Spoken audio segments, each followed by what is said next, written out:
Yo, hello there, my fellow misfits.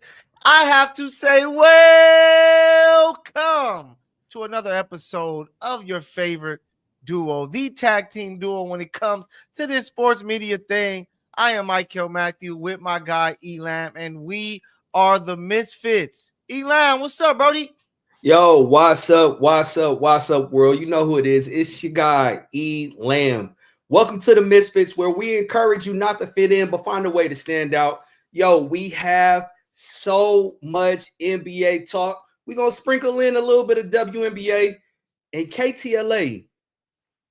You on my radar. I see what you did. I see what you're doing. But before we get to that, PG, what we got up first? Hey, man, so up first, of course, we have to talk the NBA playoffs. It is getting cracking today. It's going right now. The Warriors in Memphis, they at it right now. Yeah, they at it right now. We saw the Orlando Magic smack up. They clipped the wings of the Atlanta Hawks, man, so that they can secure. But did we really expect much out of Atlanta? Like, come on now. I know it's difficult, but we're gonna talk more about these other teams. But we here in LA. You see, Elam got the Lakers shirt on. You know we have to talk Lakers championship season. Hey, championship season. So the Lakers finished the season as the third seed in the Western Conference. So they were able to rest their players the final game of the season. But for the Clippers, they had to play all the way through. They've been playing playoff games for a while, and they finished the season winning 8 straight games, securing the 5th spot there. They're going to match up. They're going to be the road team traveling to play the Denver Nuggets in the first round. So I want to start there, because I was able to get over to the Intuit Dome today to their first practice. It was more of a walkthrough and watching some tape because they haven't played the Nuggets since January 8th.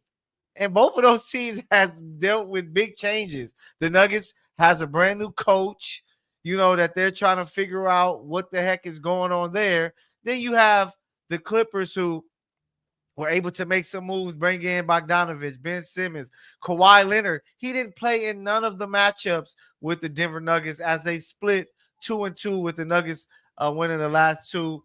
Elam, what's your thoughts of this series? And how much love do you give the Clippers with their chances to win versus the Denver Nuggets? You know what? I like them. They're healthy and they have tremendous depth. When you look at Kawhi, James Harden, Big Zoo, who's Ty Lue said he's playing like a dominant big. You got to sprinkle in Norm. He's in there. Bogey, you know what I'm saying? Since he was acquired, he's been playing well. They have tremendous versatility. They can switch, defensive schemes to counter, the likes of Denver. I like Zoo. I mean, of course, Joker is going to outplay him, but I like that matchup. You know what I'm saying? Yeah. It keeps a big versus big, strength versus strength. And you got to give the little brother Clippers the underdog edge. You know what I'm saying? The Clippers are going into the playoffs with no pressure. They are the lower seed. They have no pressure. They should be able to play free. We saw, they got a little pressure, Elam, because they don't have no pressure. Man. You don't know how much time you got with Kawhi. You don't know how much time you got with James Harden. So you need to try. We talk about it all the time. Winning brings people to the stands.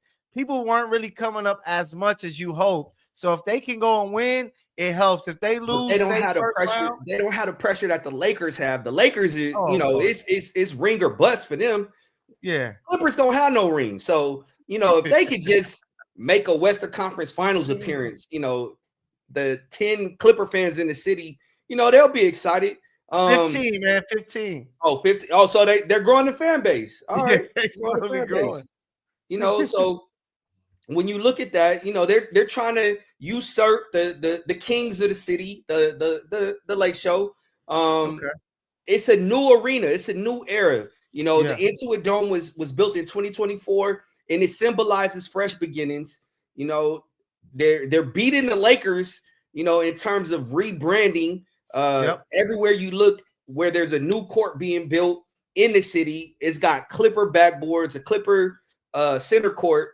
And that's accelerating their brand, so if Yeah. they're able to, to make a strong push in this playoff run, man, like, Hey, excuse me, this is it'll be this is big. their opportunity, Elam. I like this matchup for them. First of all, we know. Shout out to Ty Lue because he always keeps it real. And today, we were there as media talking to him, and he was like, "Man, I'm letting y'all know that regular season, none of that stuff really matters. Now it's real basketball, where coaching and scheming and all of that really takes another level. So comparing regular season to the postseason is much different. That's why I've been saying." For a while, it's certain teams I have my eye on, Lakers and Clippers, as far as making a far push over some of these younger teams, because now it's the playoffs and it's a different basketball. And I just like the Clippers. I would probably go Clippers in 6. I just think the Nuggets are dealing with a lot. Mike Malone is a coach that won a championship, so he knows what it takes, the adjustments and so forth. He's not there. So I give the edge to Ty Lue there. And Kawhi Leonard is finally healthy. Healthy. Knock on Finally. wood that he stays healthy. But I asked Ty Lue today at the practice, like, "Hey, coach, like, this is the most healthiest you had Kawhi in 2 or 3 years." And he's like, "Yeah, that gives us a lot of confidence going into the playoffs because we know what he can do. We've seen what he's been able to do this last month and a half. And, all of our guys believe because we got a guy who done carried a team to the finals with the Raptors. So I really like this matchup for the Clippers at the end of the season. They're playing the right way. I was like, I hope they can get this matchup. I hope they can get it. And they got it. And I like it a lot, man. I'm not gonna lie to you, man. For one time in my life was I rooting for the Clippers, man, because I did not want to see Golden State in the first round, man. That Hey. whole LeBron, Steph Yeah. narrative, like I didn't want to have to deal with it. And I just think, styles make fights. Seeing Golden State in the first round, man, I think they would have bounced us up out of there. Ooh, that's tough. So speaking of bouncing us, we're talking about the Lake Show. Two young LA kids grew up liking the Lakers. Lakers versus Timberwolves. And Edwards is coming in the building. The Lakers finished the season really strong. Luka Magic, Austin Reeves, the Snow. Have we decided yet? Snow Time Lakers I'm or calling it Lake Snow, bro. Lake Snow? Okay, Lake Snow. I like Snow Time though. But Austin Reeves, Luka, LeBron, they're there matching up against the Timberwolves. Another one of those. I hope this LA team matches up with them because I love this matchup. I know Rudy Gobert is gonna have him, a huge advantage. But it's Rudy Gobert. Like nobody Rudy cares. Gobert is going to be a non-factor because if the Lakers go small, they got to take Rudy off the court. Nas Reed is the person that I'm watching. I'm not worried about Julius Randle. I'm not worried about Rudy Gobert. Nas Reed and Ant Edwards. Those are the two names that I'm watching in this matchup. Okay. And for me, of course, you got to watch Ant. I think Ant and Nas and the guys they got, vets, the team that made it to the conference finals last year, I think they're going to be able to steal a couple games. 2. That's it. Just like I got Clippers in 6, I got Lakers in 6. LeBron, he's 40 years old. People are online debating and going back and forth saying he doesn't have nothing to play for. Why is Stephen A and people saying that he has the most to lose? He's still chasing Michael Jordan, guys. Like, let's not make this something that it isn't. Like, he is still chasing Jordan, and if the closer he can get to 6, the better it's going to go when it comes to his resume, especially down the line. So he's trying to get number 5 at least to tie Laker legend Kobe Bryant. So it's going to be a fun series. You're going to see a lot of jawing. I love Ant Edwards because he's not going to be afraid. But, man, I cannot wait, my boy. Man, look, I don't care. Big Ant, Gregorian chant, house plant, Kevin Durant. Lakers in 5. I like that. You got little bars there. Hey, so talking about both of those teams, right? Clippers, Lakers, 2 teams that we can see a lot with, right? How does the seeding that you see now with the 3 and 5, who has the easier path to the finals? Because I think one team has a clear advantage with their matchups, how things are shaping out, and if they fall into place, that they're going to have a chance. So Who do you think has the Just easier looking path? at the bracket, you got to say the Lakers have the easier path. However, I think if the Clippers are able to get to the Western Conference Finals from their seed, they have a legitimate shot at making the NBA Finals. When you look at it, man, they got to go through. They're going to have to go through Golden State. They're going to have to go through Oklahoma City. Like they have, they got to go through Denver. They have the more arduous and challenging road to get to the Western Conference Finals. But if they get there, they'll be more than battle tested. And if their health can hold up, listen to me, dude.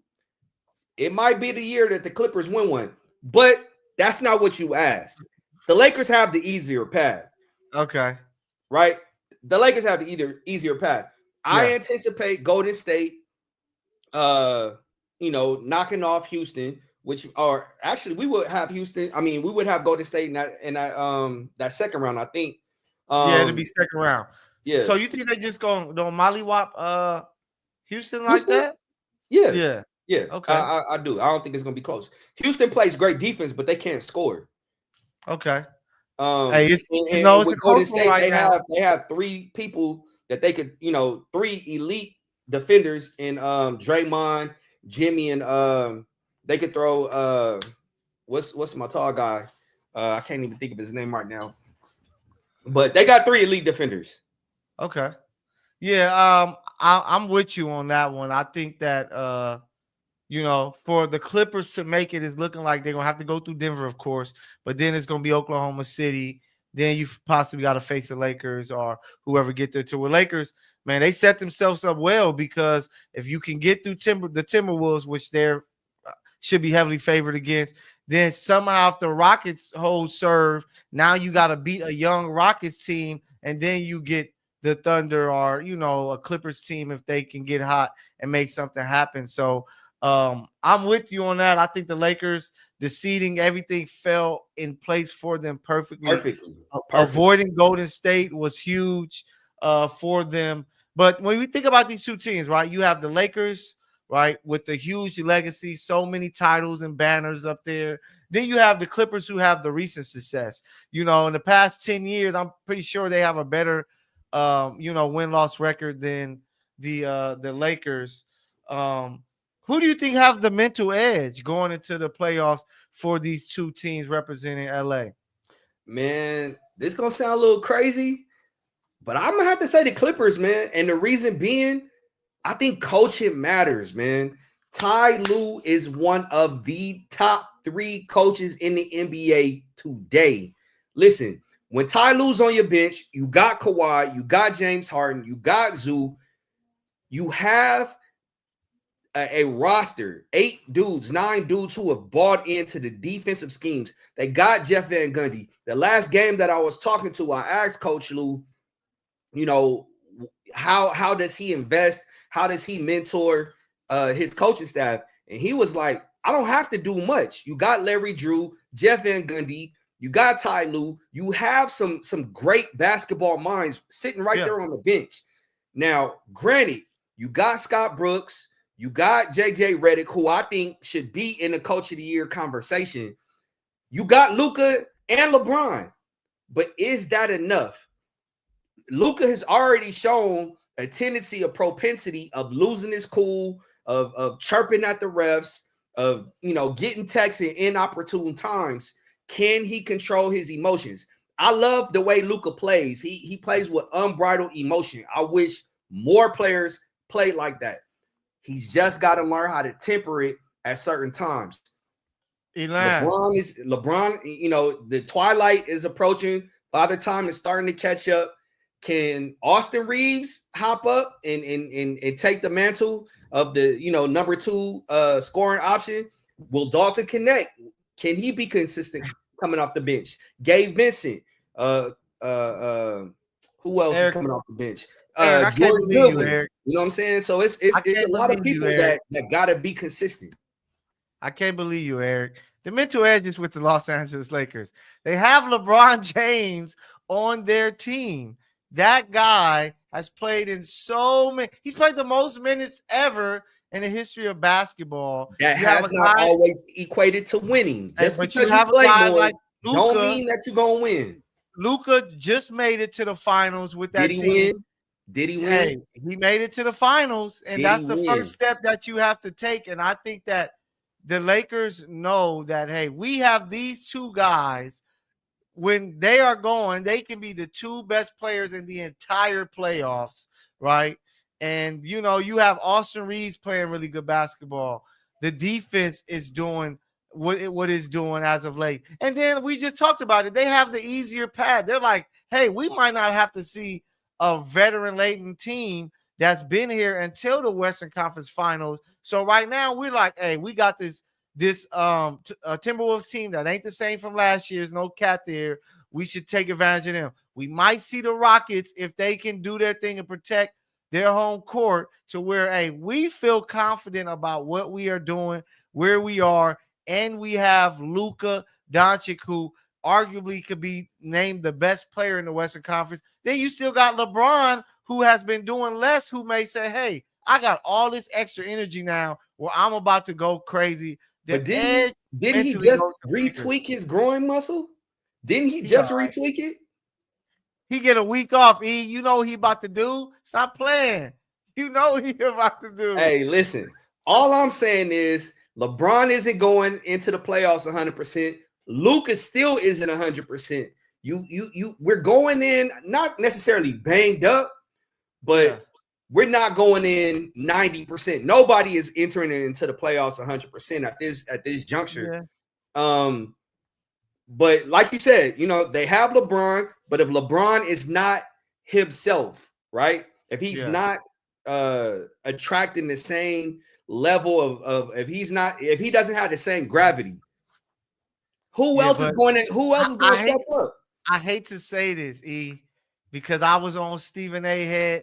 Smith's head for saying this, but we all know that Kawhi Leonard is a wrong move away from us not seeing him, and it sucks, but that's just the story of his career lately. So that has to be in the back of your mind as a Clipper fan and the team, because if you don't got Kawhi, you got no chance. To where, with the Lakers, LeBron has been the third guy. They've been leaning on Austin Reeves and Luka, of course, heavy. So I think the Lakers are like very confident how this playoffs has shaped up. We're not going to have to see the Nuggets. We're not going to have to see the Thunder or Clippers until the conference finals. Hell, we might not even have to see the Warriors at all, because, they might go down to the Rockets. And right now they in a tough one against the Memphis Grizzlies. Steph not going to lose to the Rockets. I thought Steph wasn't going to lose to the Clippers at home, but I saw something different when he didn't even touch the ball to win the game. They played through Buddy Hield. They threw it to Buddy Hield, man. I was like, come on, what are we doing? Y'all don't even trust Steph. And Steph was having a great game. Yeah. Oh, it's crazy. It's really crazy, man. Hey, y'all let us know, man. Drop it in the chat. Let us know. Comment. Who do you have going further in the playoffs? Lakers or Clippers? Yeah, let us know, because, forever the city, the rivalry is strong. When you walk in the streets, when you on social media, the Clippers believe. And when they believe, they start talking greasy. And it's going to be tough. Our guy, producer Ben, talk about Clippers. Get out of here. But, hey, I'm there covering them. So I hope they do, because I would love to be in there, drinking some champagne with the guy who's on. With two teams in the playoffs, man, it's going up. We'll be at Crypto. Well, I'm still calling it Staples. We'll be at Staples and then into it, every week. Oh, it's gonna be lit. I can't wait. So NBA playoff time. But before we got to get to the playoffs, it's the play-in, E. And we have a few years of the play-in.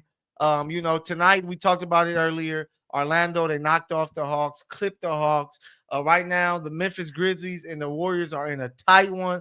It's 87-83, 87-85, third quarter. A really good game going on there. But how do you like this play-in? Because I have a thought on it, and it's not a good one. Well, what's your thoughts on the play-in games, man? You know what? That is a very good question. Personally, man, I'm a huge fan of the playing, bro. You got to look at it like this.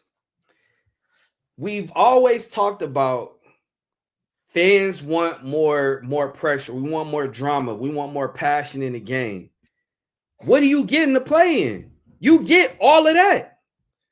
When you look at how Adam Silver, you know what I'm saying? Like he listened to the fans, he listened to the players, he listened, he listened, you know what I'm saying? A lot of people said they wanted to shake things up. We got exactly that. So I don't know how you could look at the playing tournament and be like, oh no, I'm not feeling it. And even more than that, man, it forces teams to compete and not to tank. All you got to do is look at the Western Conference standings right now. It's complete chaos. It's added pressure, but players love proving themselves in high stakes games. You know what I'm saying? And fans, we benefit from it. People still tank though. Like Utah Jazz, they was taken from the first jump ball. Like you can't stop that. Some teams just really suck. Yeah, but look at it. If you look at the NFL and the MLB, they both have wild card rounds where it's a one game, winner take all. You win, you move on, you lose, you go home. This is their version. This is their rendition of it, and it's working. Man, I'm just not a fan of it because in the Eastern Conference, everything was kind of tight knit, right? But what's the difference between baseball is one thing, you know, they just need excitement, period, because people don't run to baseball like they do basketball and football. But for the NFL, that's just what football is. Like it's gonna be one game from high school, college, like that's just what it is. For basketball, for NBA basketball, you play 82 games, right? And you look at a situation like Warriors and Grizzlies tonight, two teams, 48 wins. What I would like for these two teams that y'all got the same record, y'all tied, and at 8 seed, y'all going to play to decide who's 7 or 8. That would be nice. But playing a play-in game where a team that is the 9th seed, that's 8 games back, that means that they clearly weren't good enough to be in the playoffs, and now they're going to get an opportunity in a one game, and all it could take is, say if somebody, Ja or Steph, if they got to play later this week, just has a stomach ache that day, and they somehow you know what that means? The other 81 games, don't rest your players. Go try to win every game. I knew you were gonna make that argument, but it just don't hold up. It doesn't hold up. Look, bro, we're just coming off. We're fresh off of March Madness. We're fresh off. Yeah. This gives those teams, those 4 teams, a winner-take-all approach. If you want to advance, win. And it's only a matter of time. It's only a matter of time before one of those 9-10 seeds sneak in and beat a number 1. And I'ma love it. We've seen in the NFL going to happen. We've seen in the NFL a team with a losing record win their division, go to the playoffs, and win. We've seen it happen. It's only a matter of time. Elam, you're telling me a 40-win Sacramento Kings team has any hope against a 68-14 Thunder? Hell, a 48-win Memphis Grizzlies don't really have a chance, but at least they played 48. They played 82 games. Styles make fights. Now let's just say hypothetically, let's say the Kings had the winning formula. They had the secret sauce in beating Oklahoma City. Do you think the Thunder would want to see them in the first round? No. Yeah, but what's the point of the 82 games if I can have a 10-game advantage over a team and I still have to earn my spot? It's like I did my job for 82 games. These bums who are the 9th and 10th best team in my conference don't lose 2 in a row. Don't lose 2 in a row. Don't lose 2 in a row. All you got to do is win 1. Don't lose 2 in a row. We play these games and we say every game matters. Do they really? Because you can kind of get to a spot to where you're like, all right, we're cool at 7 or 8, we don't really got to play serious now and on because we got to play the play in no matter what. So we Hey, just gonna kind of coast every and game then matters. be If ready. you're not, if your ticket hasn't been punched into the playoffs, then you have something to play for. Stop resting your players. You can't rest your laurels But, on, hey, what do we hey, do? we'll be the 7th seed. We're in the play-in. No, anything can happen. Anything can happen. Hey, what do we do when it's a team that's 15 games behind the 8th seed and like they're really getting an opportunity to get in the playoffs? Clearly they stink. And most of the times these teams get swept anyway in the first round. So it's kind of like, man, let's get right to the nitty gritty. These teams play 82 games. They prove that they're top 8 seed. Let them go at it and let's see what happens. Given the play-in game, hey, come on, I got you, E, because you're the number one guy who always said all of these participation trophies, they getting a participation trophy. Like, yeah, I know you wasn't top 8, but you 9 and 10. So let's see what you can do with it. I don't like it, bro. Man, listen, like Al Pacino said in Dog Day Afternoon, Attica. I'm here for the chaos, man. I'm here to up in the status quo, man. All you got to do is look at the viewership. ESPN in 2023, their playing games had averaged 2.5 million viewers, which was up 8% for 2022. Clearly, people are invested. They want to see it. And you have games like tonight with Memphis and Golden State. It's a tightly contested game. It could go one or two ways.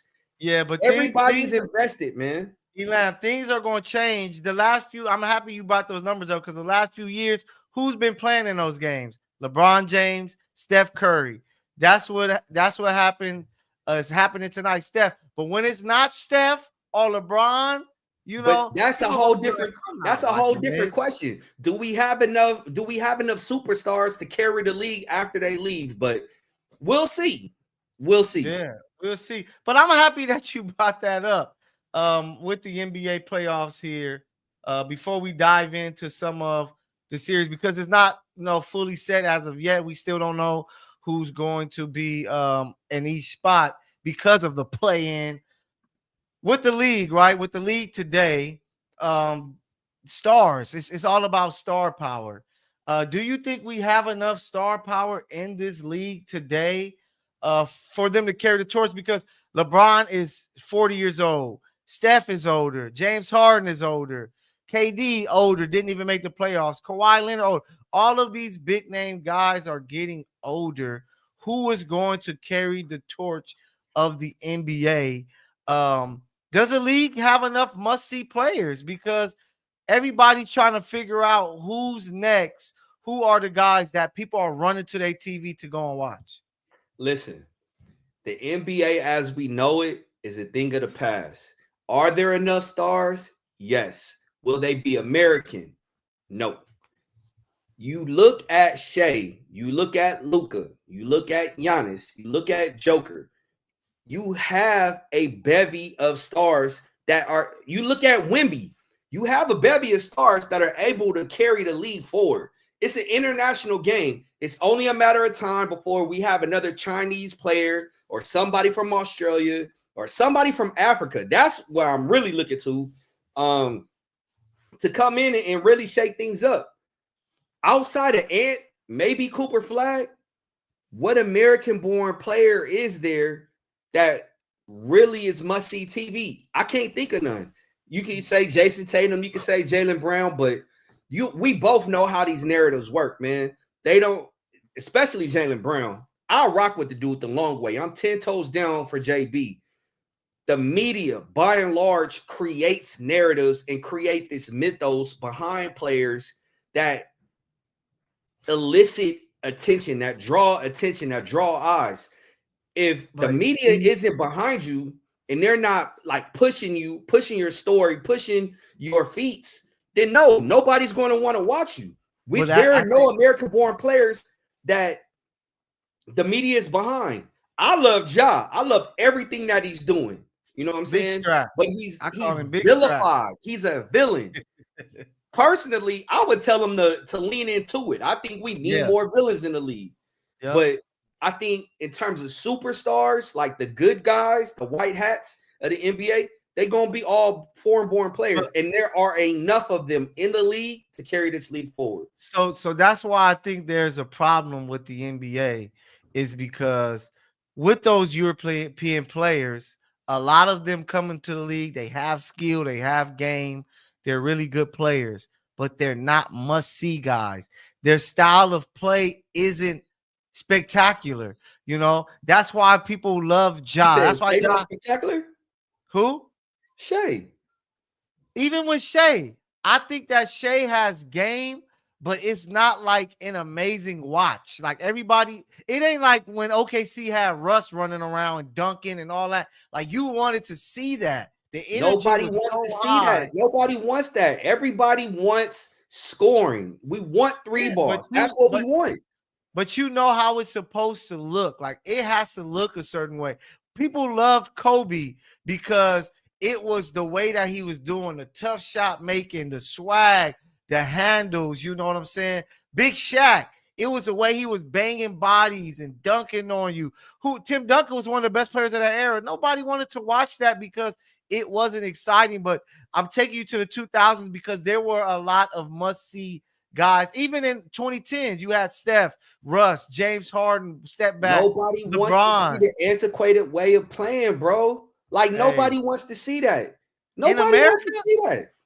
In America, you think people want to see guys like I love Jokic and the way he plays basketball because I feel I'm kind of a basketball purist, but it's not exciting. You know what I'm saying? He's like watching Tim Duncan and the Spurs play. It's like it's gonna be good basketball if you deep into it. But what about for those people that play street ball and they want to see the handles and special cross and the tough shot? But see, that's what's wrong with the game. Everything is predicated and designed and built around being shared, liked, and retweeted. Like, dog, just score the basket. It don't matter if you do 2 dribbles or 20 dribbles. The goal of the game is to put the ball in the hole. I think we get so caught up in, you know, the flair and fashion. I'm telling you, rest in peace to the logo. He told me how he designs and builds a team is he looks for 2 types of players. One is the player that's able to put butts in seats to sell tickets. Yes. Everybody else needs to have boring games. And if you can have a team that is built where you have 10, 11 guys that have boring games, but they're just efficient and they score, then you're going to have a winning team. You only have that one draw, that one superstar player to sell tickets. Other than that.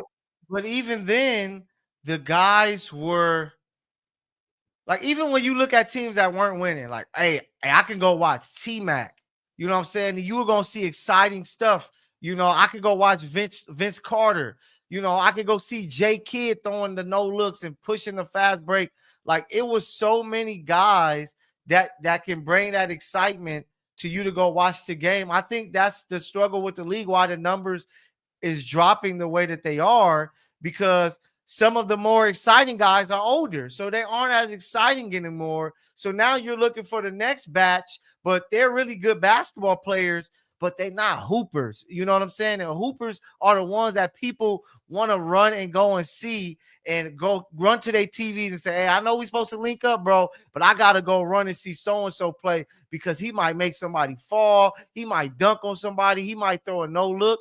And I think that player is far in, man, it's not too many of them. You have Ja, you have Anthony Edwards, which other players? And I think that's the issue with the NBA. That's why everybody is like, damn, what is this league going to look like in 5 years when there's no Steph, no Russ, no Harden, no LeBron, no KD, these guys that brought excitement for so many years. What is this league going to look like? I can tell you what it's going to look like. It's going to look like the Spurs and Suns, the Phoenix Suns. It's going to look like the Mike D'Antoni Suns and Greg Popovich Spurs have a baby. It's going to be a ton of ball movement. It's going to be a team game.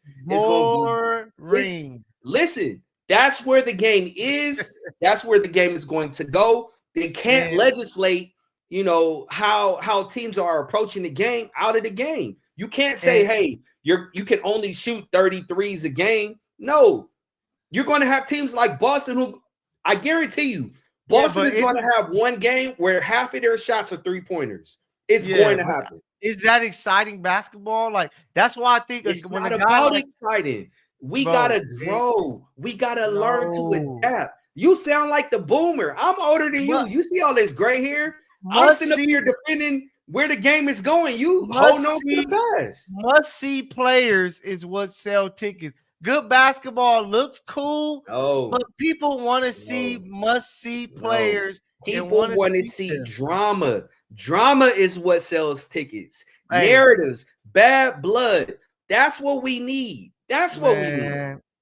Hey, because that, like, when I think about a guy like Zion, why the hope was so much that he will become what we all hoped he become, because it was like, man, a big body, banging people, dunking on people. Then you got Ja doing what he do. You know what I'm saying? Why people like Wemby is they don't want to see Wemby dumb his game down. They like, hey, we want to see the handles and step back threes because that's exciting. Why nobody's talking about back threes?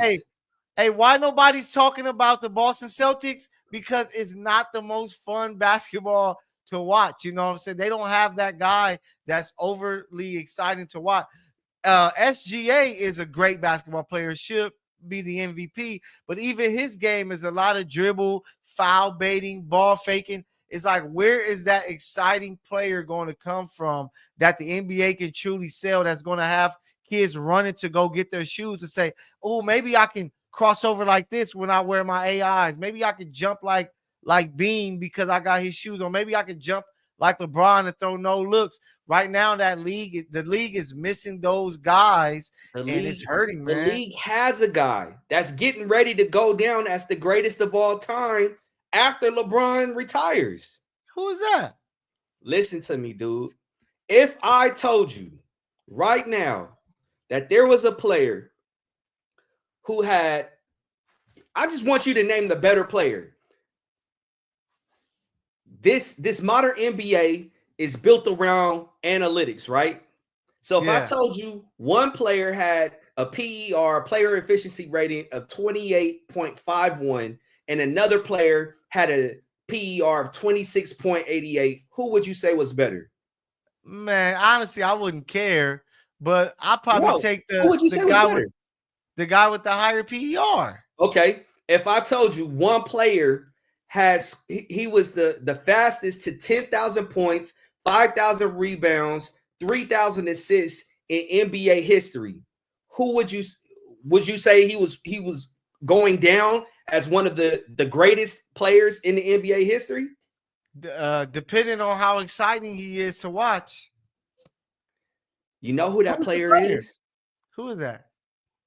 The Joker, bro. Yeah, see? It's Nikola Jokic. Listen to this. Listen to this. You said greatest? Oh my God. Joker, career-wise, averages more rebounds. He's right there with assists.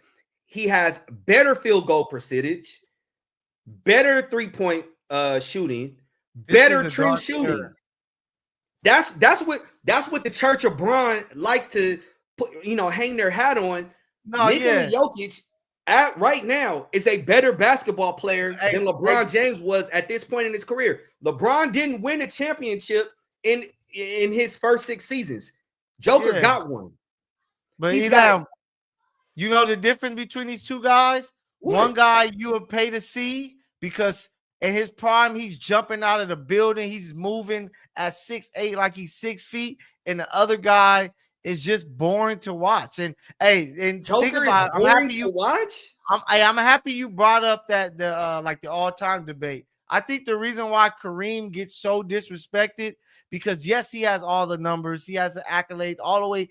But if you look at his career, he's probably the greatest basketball player ever from high school all the way through the pros. But because his game wasn't as exciting as watching Jordan, LeBron, Magic, Kobe, and those guys like that, even a Shaq, it makes people debate who do they like better because they just think, man, watching this dude, it was so much fun. It was everything. And that's what the game needs more than just filling up the stat sheet. No, man. Athleticism is for tryhards. Genius requires zero vertical leap. Look, LeBron is basically a glorified track star who learned how to dribble. Sure, he can jump out the gym and bulldoze defenders like a runaway semi-truck, but where's the skill in that? Joker, meanwhile, dominates the NBA while looking like he just rolled out of a Denver bakery. He don't need to jump 40 inches or sprint coast to coast. He just outthinks you. While LeBron's relying on his genetic lottery ticket, Joker is out there playing 40 chess with a dad bod. How could you not like that? Because it is not what sells tickets. But let's move on for this because I could talk about this all day. We want to dive into the playoffs a little more. The best time of all basketball fans, you're going to see some excitement. You're going to see everything that you need to see. We got the top teams being, of course, the Thunder, the Cleveland Cavaliers, the 2 seeds, the Houston Rockets, the Boston Celtics, the 3s. You got the Knicks, the Lakers, two big brands. It's just a lot of great basketball. So let's go down the list. I'm with you, Benjamin. I said Benjamin, Ben, because I'm all about the Benjamins, and I think that I don't really trust the Thunder. But Elam, of course, so we got the top seeds, like the Thunder, Cleveland. We got them going through pretty much easily, right? Like who you got going through? Who do you have? Let's just get right to it, damn it. Who do you have going through for the Western Conference and for the Eastern Conference? I mean, I wouldn't be me if I didn't say the Lakers. I honestly think the Lakers have enough firepower as long as they stay healthy. I like the adjustments that JJ Redick has made. If we can get back to playing defense at that high level that we were at in January and February, I think the Lakers can beat any team in the Western Conference. So that's who I'm rolling with in the West. Okay. Having said that, I can't believe I'm getting ready to pick this team. It is that putrid, that ugly, that rancid Celtic green that's going to come out of the East. Listen. Wow, okay.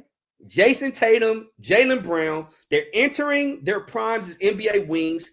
Their two-way dominance combined with improved playmaking, it makes them nearly unguardable in late-game situations. Then you got to look at the elite role players that they have. Derek White, Drew Holiday, Kristaps Porzingis, Peyton Pritchard. Some of these dudes could be starters on other teams. You know what I'm saying? Al Horford is still alive and kicking. Sam Hauser, he's an elite floor spacer.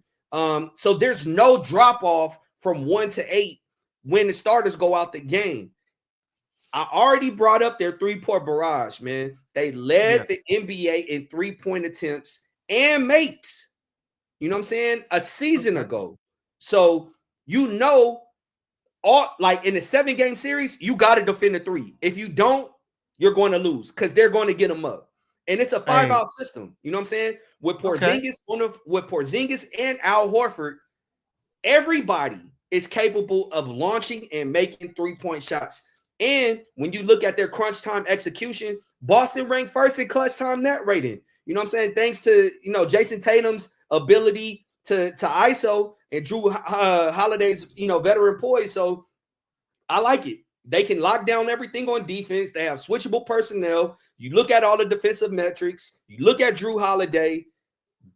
Like, this is a team with championship pedigree, championship hunger. They have experience. They're not complacent. And they're motivated by legacy. Lakers Celtics for you. So imagine this. I'm going to paint this beautiful picture for everybody out there. You get down to it. Western Conference Finals. We get our first Clippers-Lakers matchup. Game 7 at Crypto. Luka with the step back 3. Boom. He knocks it down. The Lakers move over to the finals to face off in the NBA Finals. We're going to call it the LeBron James Bowl. Lakers, Cavs. The Lakers find a way to give Bron number 5. Then the question begins. Isn't this the perfect way to walk away? You knock off the team that you started with. You win number 5 with the Lakers. Luka gets his first Finals MVP. That's what I like. I like the Lakers, Cavs. I think the Cavs with Donovan Mitchell, with the size that they have. I like Darius Garland. I just like the Cavs, what they're doing, and that size really matters. They're going to be able to defend and make it tough on Boston and having home court advantage. There's a game 7 in the queue. I'm leaning towards Cleveland, and I just can envision the NBA saying, let's give the world a LeBron James Bowl. Lakers, Cleveland. They already do everything for LeBron. They got him in a GOAT conversation. Listen to me. Why not give him the LeBron James championship? Nothing in sports is bigger than Lakers Celtics. You're talking about LeBron James joining the laundry list. Jerry West, James Worthy, Magic Johnson, Wilt Chamberlain, Kobe, Shaq. Well, no, Shaq never played the Celtics. LeBron James against the Boston Celtics for number 18. He wins number 18. Number 5 ties Kobe. He ties Kobe, and he officially stamps himself as a Laker. If LeBron James beats the Celtics in the NBA Finals, LeBron James is getting a statue outside the Staples Center. I don't think a statue, but even if Luka's the Finals MVP, because according to everybody else, they say that don't matter because of a certain guy. And I want to talk about him, Kobe Bryant, man. Rest in peace to the late legend. But it feels like since he has passed away, that everybody, Elam, has forgot how great Kobe Bryant was as a basketball player. People forget that how he was able to win 5 titles, how he was able to dominate his era and be a great player. So that leads me to the question. You know me, I like to go back and forth with people on X, and a lot of people be like, man, Kobe is the 8th best player. He was never really that special. Some idiots put him in the 12th spot and things like that. Like, it is such a crazy, crazy thing to talk about. But is Kobe underrated at this point? Is he the most underrated player ever? Or do you think he's properly remembered? Because I think that is nuts that people don't see him as the way that I see him. I'm like, he's the closest thing to Jordan. The reason why I tell people, and this is why I discussed this to you before, I think it's about time we make 2 different lists. There's a greatest of all time. Greatest and best. And when you said that, it had me take a step back like, okay. LeBron is he's had a greater career in terms of just like sheer numbers. Yeah. But Kobe clearly is better. Yeah, he's and this is, I wanted to show being love. Kobe scored 2,065 points in his era, which was the 2000s. He averaged 28.2 points, the most points in which I feel is the hardest decade to score in the NBA history, and the numbers back that up. He did this while making 9 all-defensive teams, 10 all-NBA selections, and winning 4 rings in the 2000s decade. And I just think that the fact that people be like, oh, you never put him in the top 5. I'm like, are you guys nuts? Like, did y'all not watch him play? And I know some of his numbers are skewed because he started off not really getting love from Del Harris and then the injuries late. But in his era, which I like to look at, guys, in your peak, which is your era, he was averaging 28.2 while still being an all defensive guy. And he played in 7 championships? Like, what's going on? Like, how underrated is he? Or do people rank him about right when they say that he's anywhere from 7 to 12? Which argument do you want me to make? Because Kobe's my guy. That's my GOAT. That's my GOAT. You can build. You can build onto the argument, and we can send it to the world and let them say what they think. I'm gonna give you the reasons why Kobe is in this era, why Kobe is properly remembered, right? Okay. This era is so predicated and built on efficiency, right? And Kobe had a 44.7 field goal percentage. When you compare that to the likes of Steph, Steph is 47.5. LeBron is 50.5. So stats matter in today's NBA. Stats matter to today's fan. Stats matter when it comes to the GOAT conversation, to this Gen Z, Gen Alpha, 30 and under demographic. Kobe is a thing of the past. He's a relic. A lot of these cats didn't see Kobe Bryant play, and the only, thing that they have to go off of is like the Mamba mentality, the mentorship, right? So you look at players like Jason Tatum, Devin Booker, Giannis, they idolize him, proving that he has a lasting influence, but it wasn't necessarily because of what he did on the court, right? And again, this is not an Eric argument. This is what I hear young people saying all the time. When you look at the success, I'm happy you said that. I'm happy you said that. Said what?